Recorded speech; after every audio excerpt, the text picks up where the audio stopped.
No vengas para Navidad, dijo mi madre. Lo dijo con tanta calma, como si no fuera nada. Como si no acabara de destrozar los únicos hilos que me ataban a una vida que, aunque asfixiante, era la única que conocía. Mi corazón, que ya era un órgano cansado y cicatrizado, se encogió hasta convertirse en una piedra fría en mi pecho.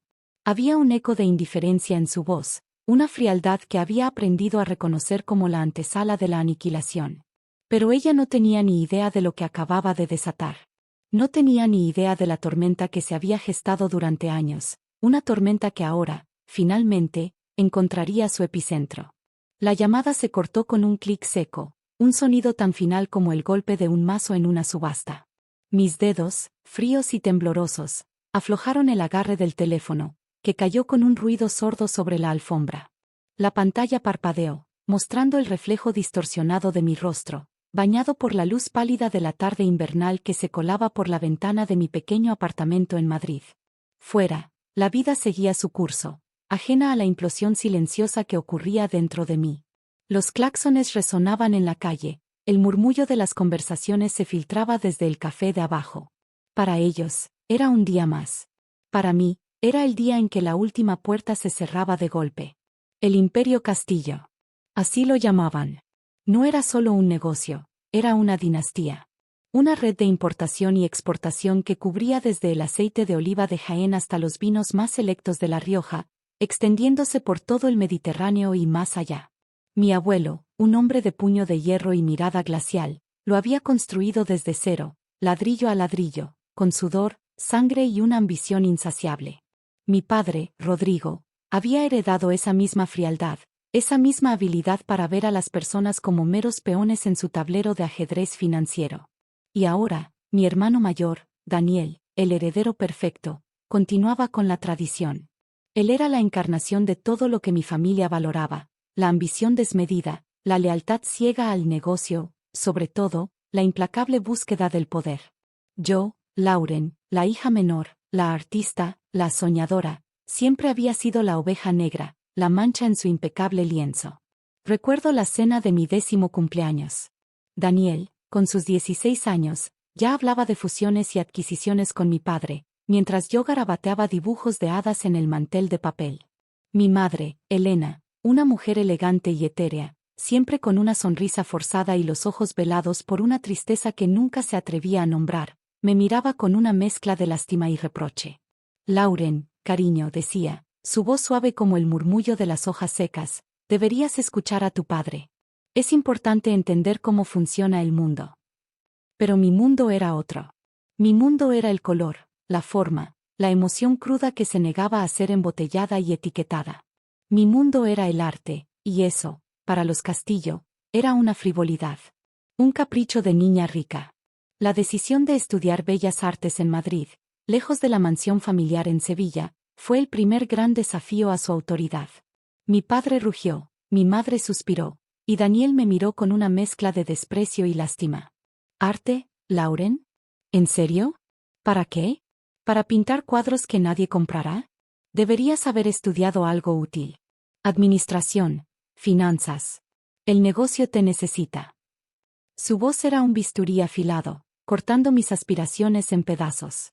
El negocio no me necesita, Daniel.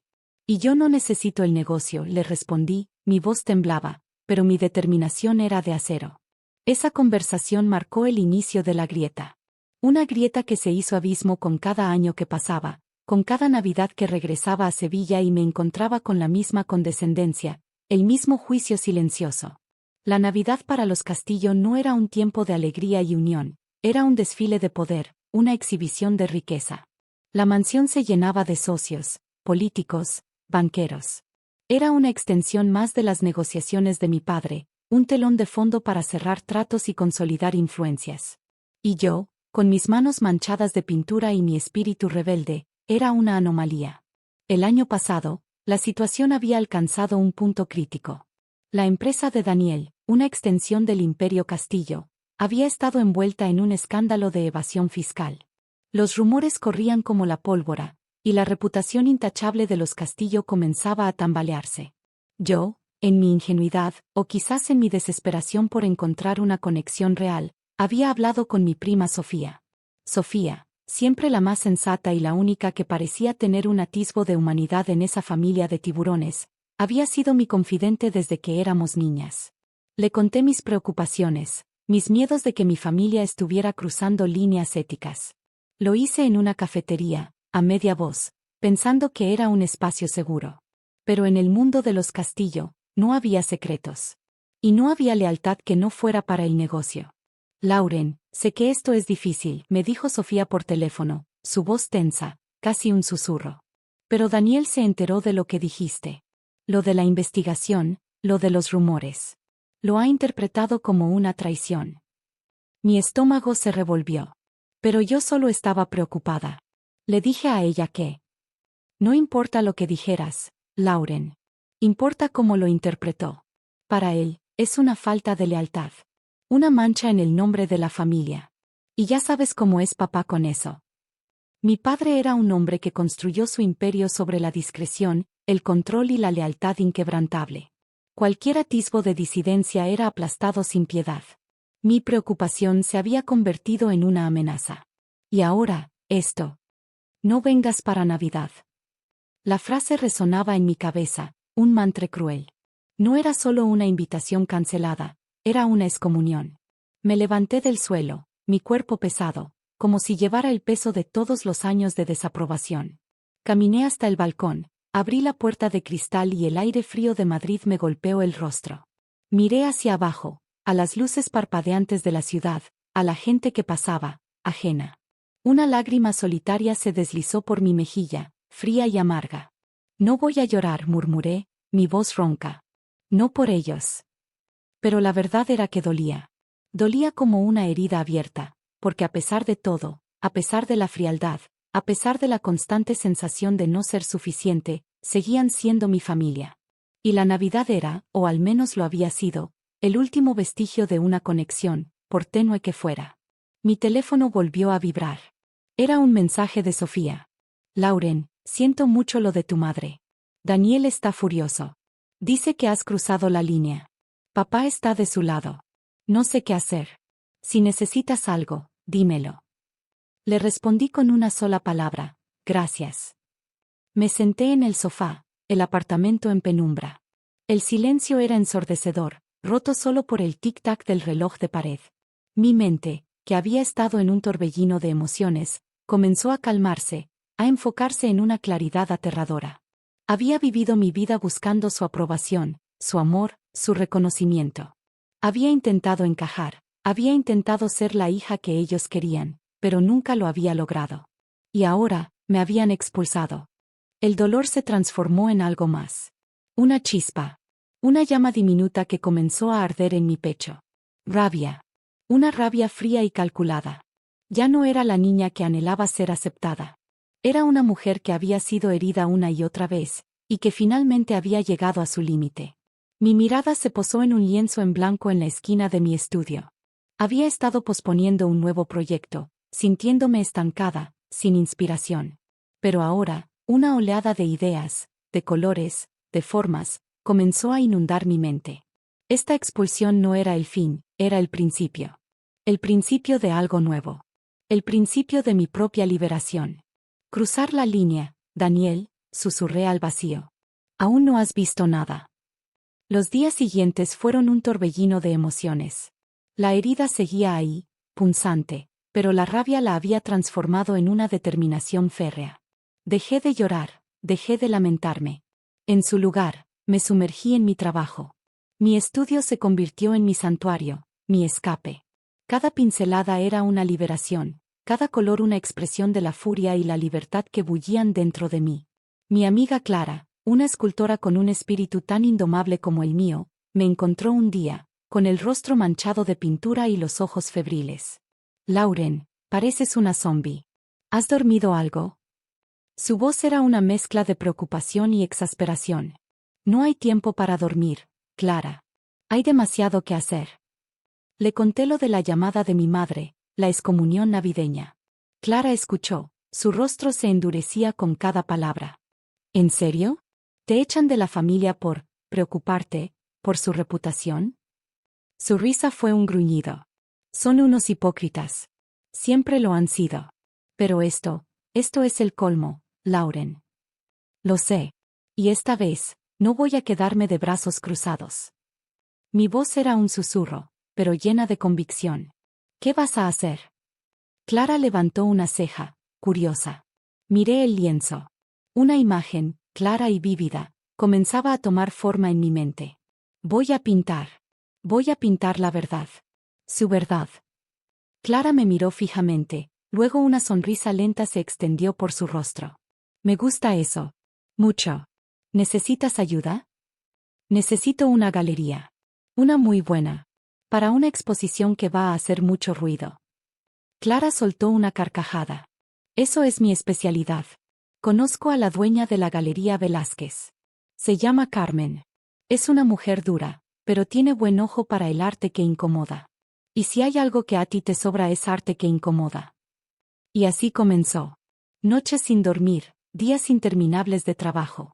Mi apartamento se convirtió en un caos de lienzos, pinceles, botes de pintura y el olor acre del aguarrás. La música sonaba a todo volumen, a veces rock, a veces flamenco, a veces blues, cada género reflejando una faceta de mi tormenta interior. El cuadro principal, el que sería el centro de la exposición, era una representación cruda y visceral de mi familia. No eran retratos literales, sino simbólicos. Mi padre era una figura imponente, hecha de billetes arrugados y ojos vacíos. Mi madre, una muñeca de porcelana rota, con una sonrisa pintada y lágrimas de oro. Daniel, un lobo hambriento, con garras afiladas y una corona de espinas. Y en el fondo, difuminada, la silueta de una niña, con las manos atadas y los ojos vendados, tratando de liberarse. El título, El legado de los lobos. Había otros cuadros más pequeños, pero igual de potentes. Uno mostraba una balanza desequilibrada, con el dinero en un lado y la justicia en el otro, inclinándose peligrosamente hacia el abismo. Otro, una mano extendida, pidiendo ayuda, pero rodeada de cadenas invisibles. La paleta de colores era oscura, con toques de rojo sangre y oro oxidado. Carmen, la dueña de la Galería Velázquez, era una mujer de unos 50 años, con el cabello plateado corto y una mirada penetrante. Entró en mi estudio, sus tacones resonando en el suelo de madera. Se detuvo frente a El legado de los lobos, sus ojos escrutando cada detalle.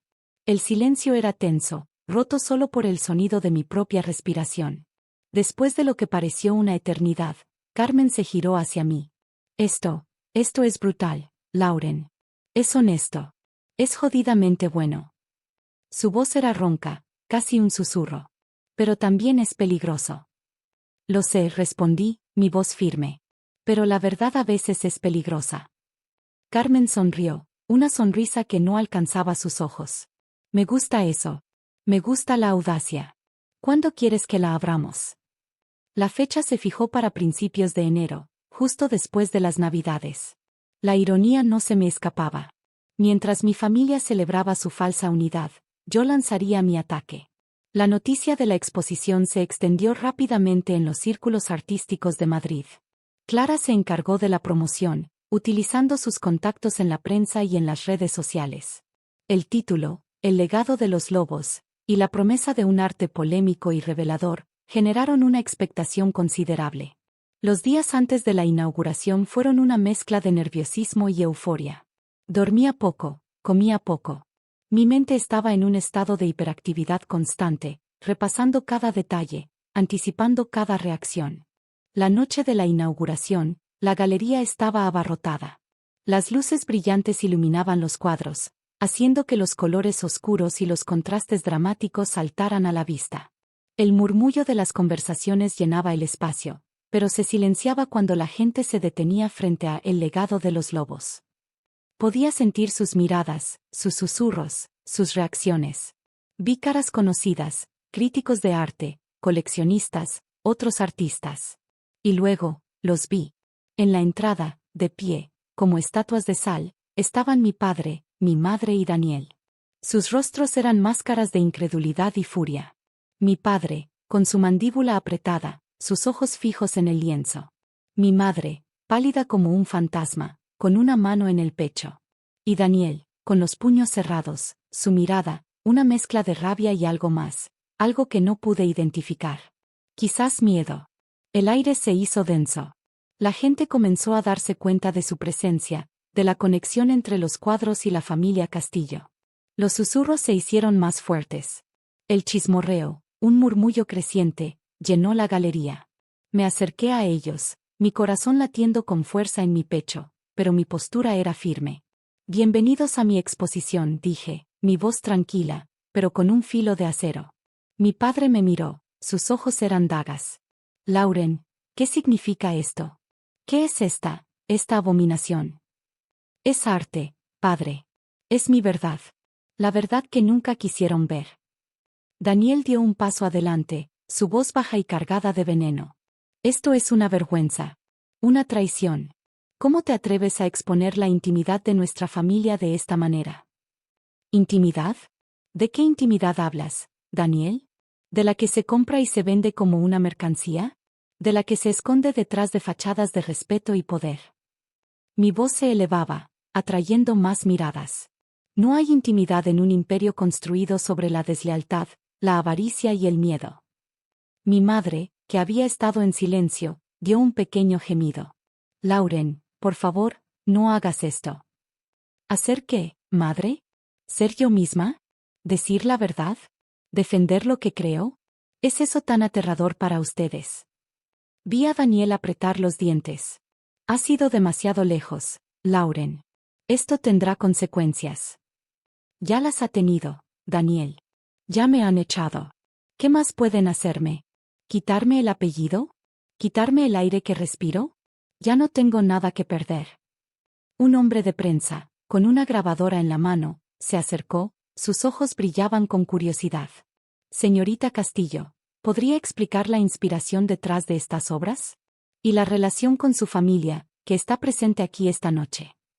Miré a mi familia, luego al periodista. Esta era mi oportunidad. Mi inspiración proviene de la experiencia. De crecer en un ambiente donde el dinero y el poder lo eran todo, y los valores humanos se sacrificaban en el altar de la ambición. Estas obras son una reflexión sobre el legado que se nos impone, y la lucha por encontrar nuestra propia voz, nuestra propia identidad, fuera de esas cadenas. El periodista asintió, escribiendo furiosamente. La gente murmuraba, algunos con asombro, otros con una comprensión tácita. Vi a Sofía en la multitud, con una pequeña sonrisa de apoyo en su rostro. Clara me dio un pulgar arriba desde el otro lado de la sala. Mi padre, con un rugido ahogado, se dio la vuelta y salió de la galería, arrastrando a mi madre con él. Daniel se quedó un momento más, su mirada fija en mí, una promesa silenciosa de guerra en sus ojos. Luego, él también se fue, la puerta de la galería cerrándose con un asterisco clang, asterisco resonante. Un suspiro colectivo recorrió la sala. La tensión se disolvió, reemplazada por una energía vibrante. Los críticos comenzaron a escribir, los coleccionistas a preguntar por los precios. Mi exposición era un éxito. No solo artísticamente, sino también como un acto de rebelión. Los días y semanas siguientes fueron un torbellino. La exposición fue un éxito rotundo. Los medios de comunicación se hicieron eco de la historia, no solo del arte, sino de la dramática confrontación familiar. La artista rebelde que expone a su propia dinastía, titulaban algunos periódicos. Las galerías de otras ciudades comenzaron a contactarme, pidiendo que mi exposición viajara. El legado de los lobos se convirtió en un fenómeno. Mientras tanto, la reacción de mi familia fue predecible. Mi padre, en un comunicado de prensa, negó cualquier relación con mis obras, calificándolas de ficción malintencionada y difamatoria. Daniel, en una entrevista, me acusó de buscar fama fácil a costa del honor familiar. Pero sus palabras sonaban huecas, desesperadas. La gente ya había visto la verdad. Habían visto los cuadros, y habían visto sus reacciones. Las ventas de mis obras se dispararon. De repente, la artista que nadie tomaba en serio se había convertido en una voz importante en el mundo del arte, una voz que no tenía miedo de desafiar al poder. El dinero comenzó a llegar, más del que jamás hubiera soñado ganar con mi arte. No era el dinero del Imperio Castillo, manchado de negociaciones turbias y compromisos morales. Era mi dinero. Ganado con mi talento, mi valentía y mi verdad. Con cada venta, Con cada artículo de prensa, sentía como una capa de opresión se desprendía de mí. La culpa, la vergüenza, la necesidad de aprobación, todo se evaporaba. Estaba libre. Un día, recibí una llamada de un número desconocido. Dudé en contestar, pero algo me impulsó a hacerlo. Lauren. La voz era familiar, pero cargada de una emoción que nunca le había escuchado. Era mi madre. Madre. Mi voz era cautelosa. He estado viendo las noticias. ¿Y tus cuadros? Su voz se quebró. Son muy poderosos, hija. Un silencio tenso se extendió entre nosotras. Nunca habíamos hablado así. Nunca habíamos sido honestas la una con la otra. Sé que te he hecho daño, continuó, su voz apenas un susurro. Sé que nunca te protegí de tu padre. De Daniel. Nunca me atreví. Siempre fui tan débil. Hubo un sollozo ahogado. Pero tienes razón, Lauren. Tienes toda la razón. Y estoy orgullosa de ti. Muy orgullosa. Mis ojos se llenaron de lágrimas. No de tristeza, sino de una extraña mezcla de alivio y melancolía. No era la disculpa que había esperado durante años, pero era una admisión. Una pequeña grieta en su propia fachada. Gracias, madre, le dije, mi voz temblaba. Gracias. La conversación fue breve, pero significativa. Fue un cierre, no una reconciliación completa, pero un paso hacia ella. Meses después, estaba sentada en la terraza de mi nuevo estudio, mucho más grande y luminoso, con vistas a un parque. El sol de primavera calentaba mi piel. Había terminado una nueva serie de cuadros, llenos de luz y esperanza, un contraste con la oscuridad de El legado de los lobos. Mi teléfono vibró. Era un mensaje de Sofía. Lauren, ¿estás libre para Navidad este año? Mi casa está abierta para ti. Y para quien quieras traer. Sonreí. La Navidad se acercaba de nuevo, pero esta vez, no había angustia, ni miedo. Solo la promesa de un nuevo comienzo. Miré el lienzo en el que estaba trabajando. Era una imagen de una mujer, de pie, con los brazos abiertos, el rostro elevado hacia el sol. Detrás de ella, las sombras se disolvían, revelando un paisaje vibrante y lleno de vida. No era yo, pero era la esencia de lo que me había convertido. Mi camino había sido doloroso, pero me había llevado a la libertad. Ya no era la oveja negra, la mancha en su lienzo. Era la artista, la mujer que había encontrado su voz, su poder, su propia identidad. Y en ese momento, supe que, al negarme una silla en su mesa, me habían dado el mundo entero. Mi verdadero legado no era el nombre de mi familia, sino la fuerza de mi propia voz, resonando con la verdad. Y eso, era un imperio que nadie podía arrebatarme.